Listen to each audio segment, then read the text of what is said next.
लीजिए ये आपका पेडेस्टल हो गया, ठीक है, ये आपका क्या हो गया, पेडेस्टल हो गया। ये आपका जो पेडेस्टल हो गया भैया, इस पेडेस्टल के शिखर पर देखना है कि पेडेस्टल के शिखर पर क्या कह रहा है।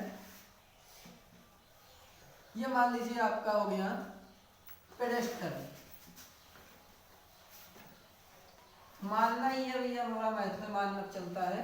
आपका मान लीजिए ये हो गया भैया पेडेस्टल, और पेडेस्टल के शिखर पर कह रहा है, पेडेस्टल के शिखर पर एक उन्नयन कोण लगा हुआ है, ये आपका पेडेस्टल मान ले रहे हैं। और पेडेस्टल के शिखर पर एक मूर्ति लगी हुई है, क्या लगी हुई है, पेडेस्टल के शिखर पर मूर्ति लगी हुई है। और जो मूर्ति लगी है पेडेस्टल के शिखर पर, वो मूर्ति का बता रहा है, ये पेडेस्टल है हमारा पूरा, और पेडेस्टल के शिखर पर एक मूर्ति लगी है, मूर्ति की ऊंचाई दी हुई है, मूर्ति कितनी ऊंची है, 1.6 मीटर। पेडेस्टल के शिखर पर एक मूर्ति लगी हुई है, मूर्ति की ऊंचाई है 1.6 मीटर, 1.6 मीटर, ठीक, 1.6 मीटर ऊंची मूर्ति है। फिर क्या कह रहा है सवाल आगे, 1.6 मीटर ऊंची मूर्ति लगी है। फिर आगे क्या कह रहा है, ध्यान से देखिए, भूमि के एक बिंदु से, भैया भूमि है कोई, उस भूमि के एक बिंदु से आप देखिए, तो भूमि के एक बिंदु से क्या होता है कि भूमि के एक बिंदु से, भूमि के एक बिंदु से मूर्ति के शिखर का उन्नयन कोण 60 डिग्री। भैया मूर्ति यहां तक तो लगी है, और मूर्ति के शिखर का उन्नयन कोण कितना है, 60 डिग्री है। भूमि के एक शिखर से मूर्ति का उन्नयन कोण 60 डिग्री है, और उसी बिंदु से पेडेस्टल के शिखर का उन्नयन कोण 45 डिग्री। भैया पेडेस्टल के शिखर यही तो है ना, और उसी बिंदु यानी यहीं से पेडेस्टल के शिखर का उन्नयन कोण कितना डिग्री है, 60 डिग्री है। पेडेस्टल के शिखर का उन्नयन कोण कितना है, 60 डिग्री है। ध्यान से देखिए, अब मूर्ति के शिखर का उन्नयन कोण 60 डिग्री हमारा हो गया।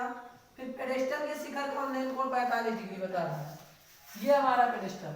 अब आप ध्यान से देख लीजिए, भूमि के तल से मूर्ति के शिखर का उन्नयन कोण 60 डिग्री, तो मूर्ति हमारी ये बनी हुई है, इसका शिखर का कोण 60 डिग्री। भैया आप जानते हैं, यहाँ से देखोगे तो आंख से आपके कोई कोण बनेगा ना, आंख से कोई कोण बनेगा। वैसे जब पेडेस्टल के शिखर से देखा जा रहा है, भूमि के किसी बिंदु से देखा जा रहा है, तो 60 डिग्री का कोण बना रहा है। और फिर आगे क्या कह रहा है, और उसी बिंदु से पेडेस्टल के शिखर, अब पेडेस्टल हमारा ये बनाना गया था, तो पेडेस्टल के शिखर का उन्नयन कोण 45 डिग्री है। भैया पेडेस्टल हो गया, और पेडेस्टल के शिखर का उन्नयन कोण जो हमारा मानना है, वो कितना मानना है, 45 डिग्री। अब आपको पता होना चाहिए, ये हमारा हो गया 45 डिग्री, ठीक है, हो जाने दो, हमें क्या दिक्कत है ना, कि है कोई दिक्कत, कोई दिक्कत नहीं, सवाल लगाना है, हमें क्या दिक्कत है। अब ये लग गया आपका भैया, ये पेडेस्टल के शिखर का हो गया। पहले सबको बिंदु मान लो भैया, ए का मान लो ए, इसे मान लो बी, इसे मान लो, या यहाँ से तुम्हें मतलब है पूरे से, इसे मान लो सी, और इसे मान लो डी, ठीक, कोई दिक्कत, कोई समस्या तो नहीं, ठीक है भैया, नहीं समस्या, अच्छी बात है। अब आप देख रहे हो कि केवल आपके पास मान जो दिया है वो 1.6 दिया है ना, मूर्ति का केवल ऊंचाई दी हुई है, और कुछ नहीं दिया गया है, कि दिया गया है, कुछ नहीं दिया गया है।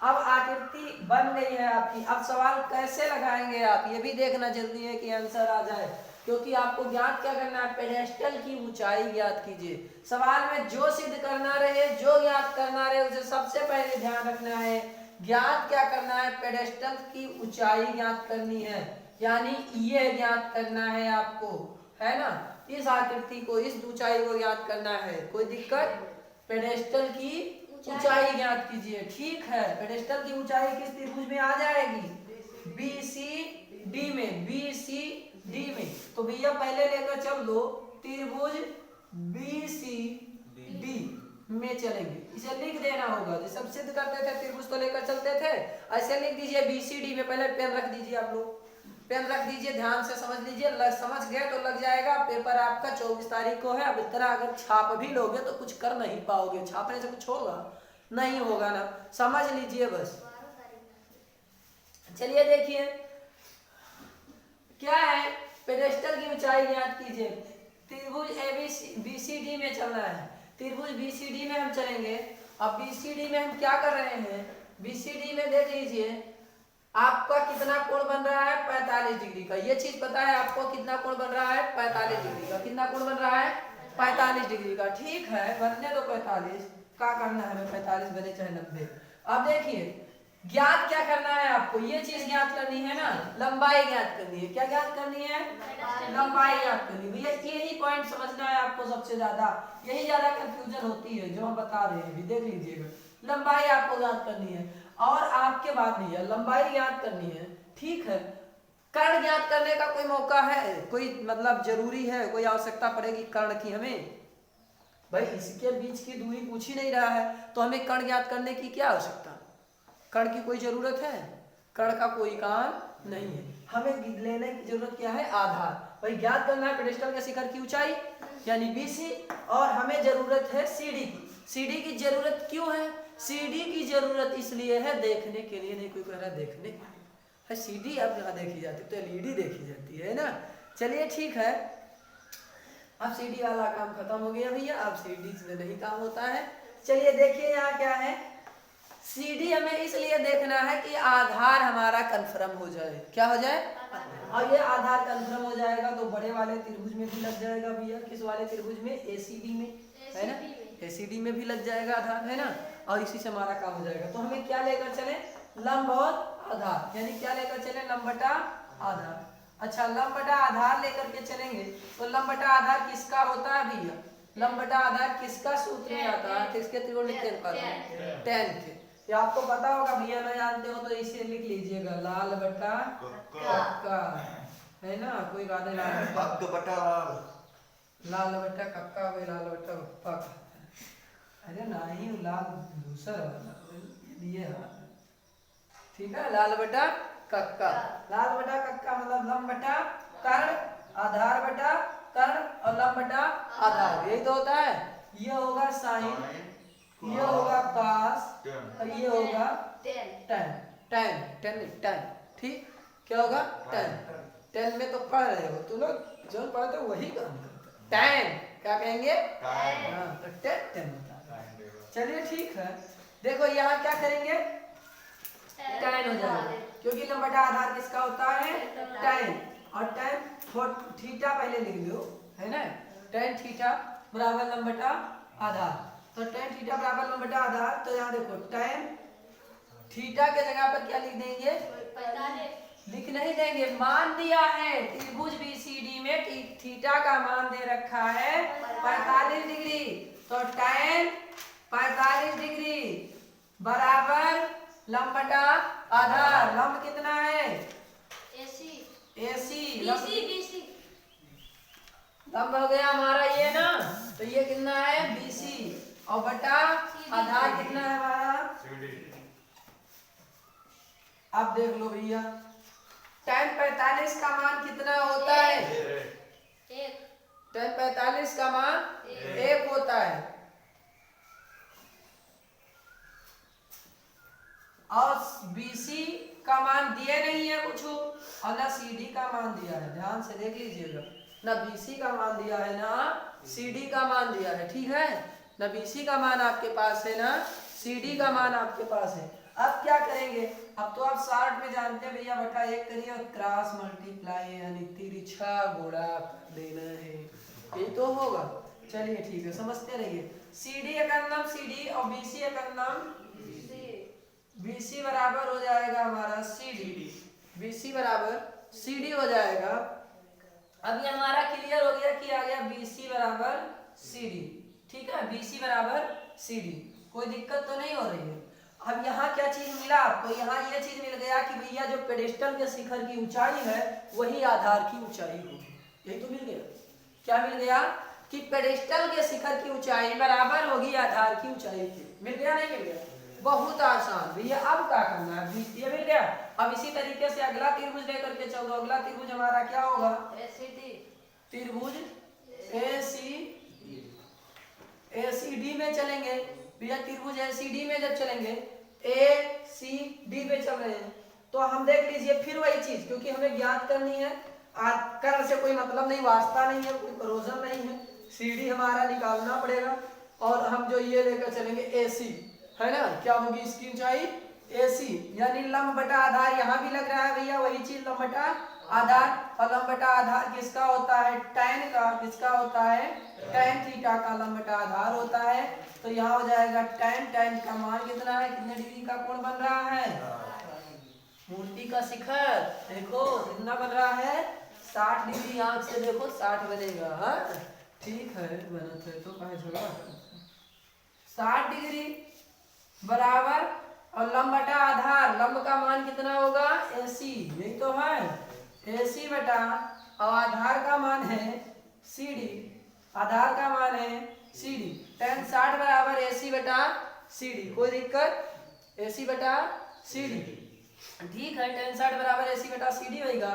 तो हम देख लीजिए tan 60 का मान हमें रखना है, tan 60 का मान कितना होगा, √3। tan 60 का मान कितना होता है, √3। बिल्कुल रटा होना चाहिए, 10th वाले बच्चों को तो बिल्कुल रटा ही होना चाहिए।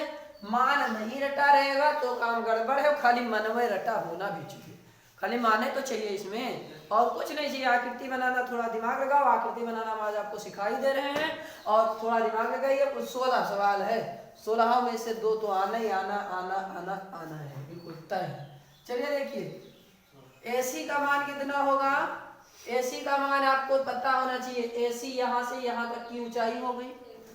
AC आपको दिया नहीं है, लेकिन फिर भी आप जानते हैं कि AC बराबर हमारे होगा पेडेस्टल की शिखर की ऊंचाई BC और प्लस 1.6, यही तो है भैया, यही तो है नहीं, BC भैया पेडेस्टल का शिखर की ऊंचाई, और मूर्तियां ऊपर लगी है, मूर्ति की ऊंचाई 1.6 मीटर है ना, लंबी मूर्ति है मतलब। तो कितना हो जाएगा BC और प्लस 1.6, यही तो हो जाएगा, और बटा CD का मान कह रहा है। अच्छा एक चीज हम CD यहाँ लिख दें, लेकिन आप जानते हो भैया CD बराबर BC आया है नहीं आया, तो याद हमें ज्ञात भी BC करना है ना, तो हम यहाँ डायरेक्ट BC नहीं लिख सकते हैं, लिख सकते हैं नहीं लिख सकते, लिख सकते हैं ना, यह BC के बराबर ही तो CD है। यह देखिए समीकरण फर्स्ट से, समीकरण फर्स्ट में क्या है, BC बराबर CD है, तो यही हम BC जो यहाँ हमारा CD जहाँ लिखना है वहां BC लिख सकते हैं ना। क्यों लिखते हैं, तो BC की ऊंचाई याद करनी, ऊपर भी BC है नीचे भी BC है, तो BC ज्ञात हो जाए आराम से। तो यहाँ हम क्या लिख देंगे BC, कोई दिक्कत तो नहीं होगी, समझ रहे हैं ना। अब बटा 1 करिएगा क्योंकि सबके नीचे होता ही है, और इस स्थिति में हम क्या करेंगे, क्रॉस मल्टीप्लाई, क्या करेंगे, क्रॉस मल्टीप्लाई, क्रॉस मल्टीप्लाई करेंगे।